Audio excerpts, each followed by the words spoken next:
안녕하세요. 결혼한 지 2년 된 30대 중반의 여성입니다. 매일같이 다른 사람들의 사연을 들으며 이러쿵저러쿵 한 소리씩 하던 사람이기도 하고요. 그런데 오늘은 제 사연을 좀 말해볼까 합니다. 시부모님도 그렇고 아주버님 부부도 그렇고 어찌 그리 염치가 없으신지.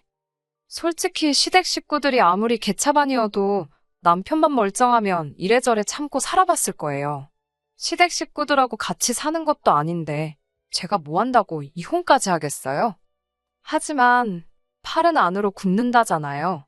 남편은 무슨 일이건 간에 시댁 식구들과 관련이 있다 싶으면 무조건 제가 이해하고 넘어가길 바랬어요.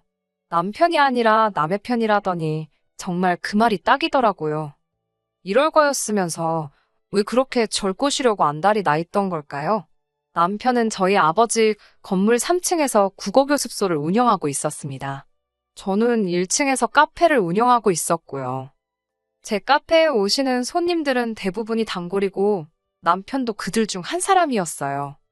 고객 관리 차원에서 손님들이 오면 상황이 허락하는 한 한두 마디 인사도 하고 가벼운 대화도 나눕니다. 나중에 들었지만 남편은 그 대화가 즐겁고 기다려지더래요. 아무튼 몇 번의 대화로 서로 좀 친해졌다 싶었을 때쯤 나이 얘기가 나왔습니다. 제가 33이라고 하니 남편은 잠깐 놀라는 듯 하더니 자기도 33이라더군요. 꽤나 어려 보였기에 당연히 저보다 동생일 거라 생각했는데 의외였지요. 그게 거짓말이었다는 걸 알게 된 건 남편과 연인 사이가 되고 반년쯤 되었을 무렵이에요. 여행지에서 쓸 차를 빌리려는데 남편의 운전면허증이 필요했거든요. 그때 남편이 저보다 5살이나 어린 연하라는 걸 알게 되었습니다.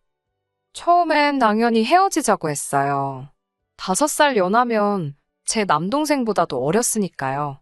하지만 남편은 제가 너랑 나는 안 된다고 할수록 오히려 결혼하자며 더 저돌적으로 나왔습니다. 제가 어이가 없어서 그러면 한번 지금 가진 게 얼마나 되는지 말해보라고 했어요. 예를 들어 현재 얼마나 벌고 있는지, 모아둔 돈은 얼마나 있는지, 시부모님 재산 상태라던가 보통 사람들이 말하는 객관적인 조건들 말이에요. 남편의 수입은 월 300 정도였고 시부모님은 좋은 동네에서 월세로 살고 계시다 했습니다. 재산은 잘 모르지만 소일거리로 한 달에 100에서 200 정도 벌고 계신 걸로 안답니다. 위로 결혼한 형이 있는데 평범한 회사원이라고요. 남편이 모아둔 돈은 3천 정도였는데 그 부분에 대해서는 솔직히 기대가 없었으니 실망도 없었다고 표현하는 게 적절하겠네요. 저보다 5살이나 어린데다가 군대 갔다 오고 어쩌고 이런 거 저런 거 생각하면 오히려 3천을 모았다는 게 기특해 보일 지경이었으니까요.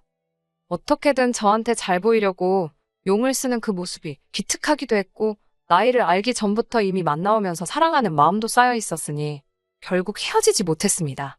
오히려 상황을 해결하겠다며 남편이 보여준 추진력과 성실함에 더 확신을 갖게 된 것도 같아요.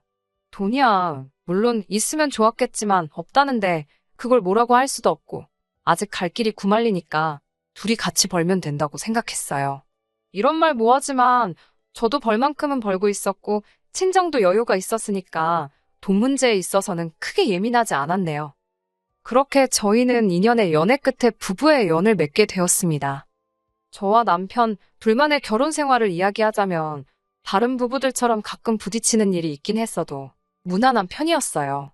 시댁 식구가 얽히는 경우만 제외한다면요. 더 정확히 말씀드리자면 시댁 식구가 얽혔다는 건 돈 이야기가 나왔을 때를 말하는 거예요. 이제 와서 돌이켜보면 진짜 돈 때문에 궁상맞은 시댁 식구들 때문에 정말 못 같은 일들이 많았는데요. 그걸 나열하자면 한도 끝도 없으니 몇 가지만 이야기해볼까 봐요. 결혼 초에 있었던 일입니다. 앞서 말씀드렸다시피 저도 남편도 저희 아버지 건물에서 사업을 하고 있었잖아요. 사람들은 제가 딸이니까 월세를 안 낼 거라고 생각하던데 저도 될 거 다 내면서 장사하는 입장이었습니다. 아버지께선 설령 그 돈을 다시 저에게 용돈으로 줄 때 주더라도 일단 받을 건 받아야 한다며 돈 거래는 깨끗이 하는 게 좋다고 하시는 분이시거든요. 그런데 정말 결혼하고 한 두세 달쯤 됐을 무렵이었어요. 아버지께서 저에게 왜 강서방은 월세를 입금을 안 하냐고 강서방 사업이 잘 안 되냐고 물어보셨어요. 학생 수도 늘고 있었고 옆에 빈 사무실로 교습소를 확장하네만 하는 상황이었는데 그런 소리를 들으니 당황스럽더군요. 제가 아버지께 그럴 리가 없다고 한번 확인해 보겠다 했습니다. 아버지께서는 혹시나 말 못할 사정이 있을지도 모르니 조심해서 물어보라 하셨어요. 괜히 남편 자존심 건들지 말라고요. 아무래도 딸에 비해 한참 어린 사위라서 그런지 저희 부모님께서는 행여 남편 입장에서 장인 장모가 자기가 어리다고 무시한다고 오해라도 할까봐 걱정을 많이 하셨어요. 그래서 말 한마디라도 늘 조심해 주셨고 배려해 주셨습니다. 밀린 월세에 대한 남편으로부터 돌아온 대답은 황당했습니다. 장인어른 건물인데 사위가 월세를 왜 내냐입니다. 제가 황당해서 친정부모님은 건물에서 나오는 월세로 생활비도 하시고 노후 준비도 하신다. 다 친정부모님 재산인데 그걸 당신이 왜 마음대로 낼지 말지를 정하냐니까. 이제 한가족인데 그런 걸 다 따지시냐며 자기는 생각도 못했답니다. 그러더니 월세는 내겠다면서 대신 확장은 못하겠다며 한숨을 푹푹 쉬더라고요. 이제 보니까 비어있던 사무실도 공짜로 쓸 셈이었던 거지요. 어찌나 괘씸하던지 확장을 할 거면 아버지랑 정식으로 계약서 다시 쓰고 하고 그럴 능력 안 되면 깔끔하게 포기하라고 딱 잘라 말했습니다. 결국 남편은 일주일에 걸쳐 밀린 월세를 다 냈고 확장은 안 하더라고요. 어이가 없어서. 게다가 형제라서 그런지 어쩜 그렇게 똑같이 염치가 없던지요. 저희가 결혼한 지 1년이 좀 넘었을 때 있었던 일입니다. 저희 친정부모님은 두 분이서 그렇게 자주 여행을 다니세요. 자식도 필요 없고 두 분이서 가시는 게 가장 편하시다면서요. 심지어 저나 동생이 좀 껴달라고 사정을 해도 너넨 너네 친구들이랑 다니라며 싫다 하시는 분들입니다. 그리고 언젠가 그런 저희 부모님을 보고 남편이 너무 부러워하더라고요. 그래서 제가 어머님 아버님 결혼기념일을 맞이해 큰맘 먹고 제주도행 비행기 티켓하고 호텔을 예약해드렸습니다. 그런데 두 분께서 저희더러 같이 가자고 하시더군요. 노인네 둘이 가서 무슨 재미가 있냐면서요. 좋아하시면서도 걱정하시는 모습을 보니 차마 싫다 소리는 못하겠더라고요. 결국 저희 티켓하고 호텔도 추가로 사기로 했습니다. 그때 남편이 갑자기 생각났다는 듯이 한번 아주버님과 형님에게도 갈 생각이 있는지 물어보자더군요. 아주버님께 전화를 걸었습니다. 상황 설명을 하고는 어떻게 하시겠냐 물으니 그럼 이참에 당신들도 애들 데리고 같이 가고 싶다 하시더군요. 저는 그럼 제 계좌로 추가 금액을 보내달라 했습니다. 제가 한 번에 카드로 긁겠다고요. 그러자 아주버님께서는 잠깐 말이 없으시더니 어머님 아버님 티켓은 누가 사냐고 물어보시더군요. 순간 아주버님이 보태시려고 그러시나 싶어서 제가 사는 건데 부담 갖지 마시라 했습니다. 아주버님네보다는 저희 쪽이 형편이 낫기도 했고 처음부터 제가 해드릴 생각으로 벌인 일이니 부담 주고 싶지 않았거든요. 그런데 아주버님 입에서 나온 말은 전혀 뜻밖이었습니다. 기왕 제가 쏘기로 한 거 기분 좋게 다 쏘랍니다. 누구 건 내주고 누구 건 안 내주고 좀 치사한 것 같다면서요. 황당해서 저한테 지금 아주버님네 비행기하고 호텔을 전부 다 내달라는 거냐고 되물으니 자기네 사정에 100만 원은 지금 좀 무리랍니다. 그래서 못 가시면 아쉽지만 어쩔 수 없지 않냐고 다음에 같이 가자고 했어요. 잠깐 말이 없던 아주버님이 남편을 바꾸라고 하더군요. 저도 더는 상대하기가 싫어서 그대로 남편에게 전화를 넘겼습니다. 전화기를 들고 있던 남편의 표정이 점점 똥 씹은 표정으로 바뀌더라고요. 그때 전 남편도 저와 똑같은 마음일 거라고 생각했어요. 그래서 저렇게 기분이 나쁜 거라고 아주버님이 정말 뻔뻔하고 염치가 없어서요. 하지만 전화를 끊고 남편은 오히려 저에게 화를 내기 시작했습니다. 형네 사정 뻔히 알면서 돈 100만 원 가지고 왜 그렇게 치사하게 구냐고요. 우린 100만 원 없어도 안 죽지만 저쪽 집은 죽는답니다. 제가 죽긴 뭘 죽냐고. 그리고 그 정도로 없으면 안 가는 게 맞지. 내줘도 내가 내주고 싶으면 내주는 거고 안 내준다고 욕하는 거 보니까 안 내준다고 말하길 잘했다 싶다고 저도 받아쳤습니다. 그러자 남편이 한다는 소리가 아주버님 볼 면목이 없어서 자긴 제주도 안 간다더군요. 저더러 혼자 시부모님 모시고 다녀오라면서요. 그래서 제가 됐다고 그럼 어머님 아버님 두 분이서 가시게 하던가 당신이 혼자 모시고 가라고. 나는 그렇게는 안 간다고 했습니다. 이건 뭐 돈은 돈대로 쓰고 욕은 욕대로 먹고 기분 더럽다고요. 그러자 남편은 끝까지 한다는 소리가 그럼 제 티켓 사려던 돈은 현찰로 달랍니다. 가서 경비로 쓴다나요. 너무 화가 나서 진짜 구질구질하다고 제가 소리를 빽 질렀어요. 그제서야 남편도 쫄았는지 정신이 들었는지 그만 떠들고 치그러지더군요. 며칠 동안 아무리 생각해봐도 이렇게 뻔뻔할 수가 있나 어이가 없더라고요.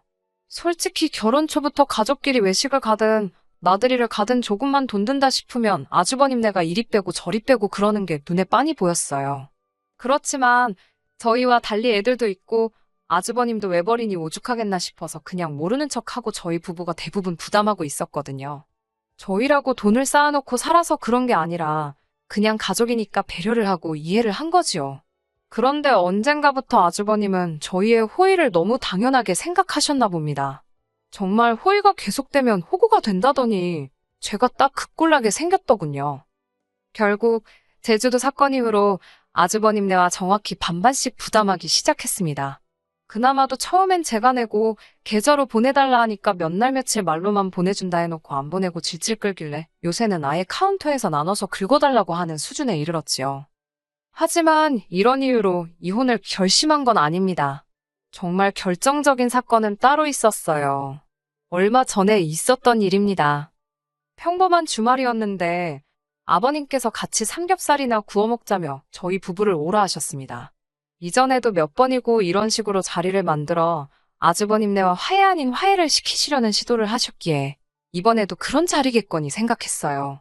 말이 좋아 화해지 저희더러 그만 뻗대고 굽히고 들어가라는 거였는데 당연히 제 입장에선 그럴 이유가 없었기에 늘 서로 감정만 더 상하는 일이 비일비재했습니다. 아버님도 참 포기를 모르신다 생각했지만 이번에도 모르는 척 알겠다고 했습니다. 하지만 이번엔 달랐습니다. 시댁에 도착했을 때 아주버님과 형님은 왔다 간 건지 아니면 안 온 건지 어쨌든 자리엔 없었고 아버님 어머님은 이미 꽤나 취해 계셨어요. 술이 약한 남편이 먼저 피곤하다며 자러 들어갔고 저도 따라 들어가려 했지만 아버님이 당신 말이 안 끝났는데 어딜 가냐며 저를 주저앉히시더라고요. 이후로 2시간 가까이 아버님의 연설을 듣고 있었는데 갑자기 이야기가 이상한 쪽으로 흘러가기 시작했어요. 뜬금없이 아버님께선 저더러 섭섭하다셨어요. 완전 비꼬시는 말투로 너는 친정도 잘 살고 너도 돈 잘 벌고 좋겠다고 그렇게 너만 잘 먹고 잘 살면 좋냐고요. 이건 뭐 쌍시옷만 없었지 거의 면전에 욕하시는 것 같더라고요. 그러더니 저더러 너네 친정부모는 집도 2개라 좋겠답니다. 당신들은 월세 내는 것도 빠듯하다면서 저희 친정부모님이 남한테 그걸 전세 줄 게 아니라 당신들 좀 살게 해주면 얼마나 좋겠냐고요. 하다못해 월세라도 아끼면 숨통 좀 트일 것 같다면서 사람이 다 같이 잘 먹고 잘 사는 게 좋지 혼자만 잘 살면 그게 무슨 소용이냐입니다. 어머님 아버님께서 전세금만 있으시다고 하면 당연히 살게 해드릴 수 있죠. 하지만 전세가 6억인가 7억인가 하는 아파트예요. 제가 알기로 어머님 아버님 6, 7억이 뭔가요? 1억도 없으신 분들입니다. 한마디로 억지를 쓰고 계셨어요.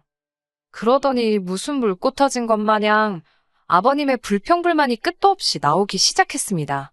아버님께서는 요새 당신 나이에 차 없는 사람이 누가 있냐면서 돈이 없어서 비행기는 못 타도 차라도 있으면 어디 가서 콧바람은 좀 쐬고 다니지 않겠냐고 계속 차 타령을 하시더라고요.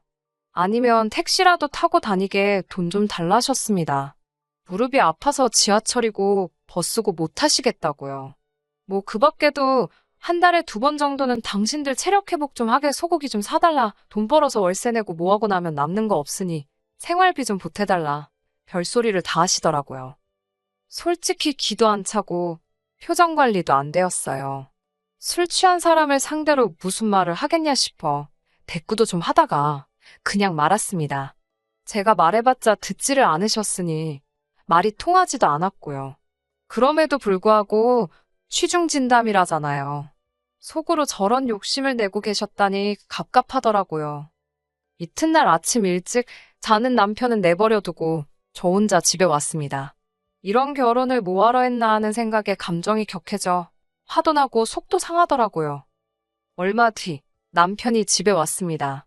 아무것도 모른다는 표정으로 왜 안 깨우고 혼자 갔냐며 툴툴거리더군요. 남편에게 간밤에 아버님이 하신 이야기를 들려주었습니다.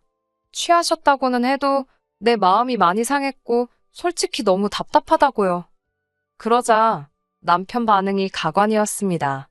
자기 부모님이 오죽하시면 그런 말씀을 하셨겠냐며 꾹꾹 눌러놓으셨던 저에 대한 실망과 화가 터져나온 거랍니다. 자기가 보기에도 제가 돈 좀 있다고 어머님 아버님한테도 그렇고 아주버님한테도 너무 예의가 없었다는 거예요. 솔직히 이번에 차 바꾼 것도 그렇답니다. 그럴 돈이 있으면 제 차를 업그레이드 할 게 아니라 이참에 아버님도 한 대 딱 사드렸어야 한답니다. 어머님 아버님 입장에선 어린 아들 나이 많은 며느리한테 보냈을 때는 말씀은 안 하셔도 기대하시는 바가 있으셨을 거라고요. 오해하지 말고 들으라면서 자기가 정말 객관적으로 이야기하는 거라는데 어처구니가 없더라고요. 내가 먼저 결혼하자고 그랬냐니까 자기는 저한테 기대고 살 수 있을 줄 알았답니다. 정말 결혼 전에는 별도 달도 따질 것 같더니 이게 무슨 일이지 어안이 벙벙하더군요. 며칠의 고민 끝에 남편에게 이렇게 사는 건 아닌 것 같다고 헤어지자 했습니다. 이혼하자고요. 당신도 무섭고 당신 가족들도 무섭다고 했네요. 나를 무슨 봉으로 아는 것 같은데 이러다 나중에 내 재산 넘볼까 무서워서 같이 못 살겠다 했습니다. 자꾸 나더러 돈 많다고 하는데 맞다고 나 정말 돈이 많아서 너 같은 그지 새끼랑은 못 살겠다 했네요. 적선도 한두 번이지 이러다 지갑 내놓으라 할까봐 무서워서 한 집에 못 있겠다고요. 친정부모님이 부부간의 말 함부로 하지 말라고 상처된다고 못 주워 담는다고 항상 말 조심하라 가르치셨는데 막말로 말조심이고 나발이고 말이 칼날이라면 남편 가슴을 갈기갈기 찢어놓고 싶은 심정이었습니다. 남편은 이혼해봤자 제 재산의 반이 자기 거라며 자기는 손해볼 거 없다는 멍청한 소리를 떠들어대더군요. 제가 나이도 어린 게 까불고 있다면서 세상 일이 그렇게 네 생각대로 굴러가질 않는다고 어디 좋은 변호사 한번 찾아보라 했습니다. 저희는 그렇게 결국 남남이 되었습니다. 이혼의 문턱까지 가서야 남편은 저에게 정말 잘못했다고 거의 싹싹 빌다시피 사과를 해왔어요. 평생 제 말 잘 듣고 살겠다면서 한 번만 봐달라고요. 원하면 시댁 식구들 그 누구와도 연락하지 않을 자신도 있다 했습니다. 당연히 믿지 않았지요. 남편을 포함한 모든 시댁 식구들을 차단했고 조금이라도 관련 있는 사람들에겐 남편의 거지근성 때문에 이혼했다 했습니다. 사람들이 어떻게 받아들일지 행여 남편 귀에 들어가면 찾아오진 않을지 걱정이 안 된 건 아니지만 또 거짓말도 아니니까 굳이 성격 차이내 모네 말 같지도 않은 변명은 하기 싫었거든요. 비록 이혼녀 딱지를 달게 되었지만 인생 공부 한번 세게 했다 생각하고 털어버려야겠지요.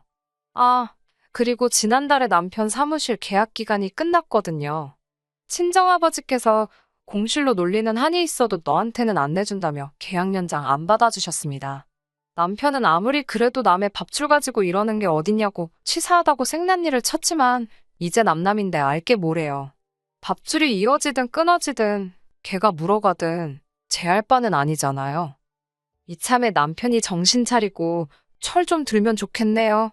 인생은 실전이라는 것도 좀 배우고요. 끝까지 들어주셔서 감사합니다. 오늘의 사연은 여기까지입니다. 구독과 좋아요, 알람 설정 부탁드리고 더 좋은 사연으로 다시 찾아뵙겠습니다. 감사합니다.